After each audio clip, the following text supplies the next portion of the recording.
Hi hello అందరికీ. ఇది నిన్న చేసిన కర్రీ అండి, చేపల పులుసు. మా కోసం వదిన చేసిందనమాట. చాలా బాగా చేశారు, అన్నీ కలిపి పెట్టారండి. మ్యాజిక్ ఏంటంటే కొంతమంది చేతుల్లో మ్యాజిక్ ఉంటుందంట కదా, అలాగే వదిన చేతుల్లో కూడా మ్యాజిక్ ఉందన్నమాట. చాలా టేస్టీగా ఉంది. నేను వండిన చేపల పులుసు తిన్నారు. నేను అంతకన్నా ముందు రోజు చిన్న చేపలు ఉంటే అవి పులుసు పెట్టాను. ఎలా ఉంది వదిన అంటే బాగుందని చెప్పేసి అంటున్నారు. కానీ నేను ఇక్కడ వదిన వండిన చేపల పులుసు తింటున్నాను కదా, నేను తిన్న తర్వాత చెప్పాను అది నాకంటే వదిన బాగా చేశారని.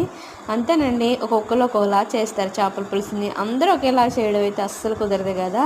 నేను అలాగే అనుకున్నాను. ఎందుకంటే ఫస్ట్ టైం మా వారు ఒకసారి చేశారు చేపల పులుసు, నెల్లూరు చేపల పులుసు. అందులో మసాలాలు ఏమి వేయలేదు, మామిడికాయ, ఇంకా చేప ముక్కలు, చింతపండు పులుసు, ఒక టమాటో, 2 ఆనియన్స్ అలా వేసారనమాట.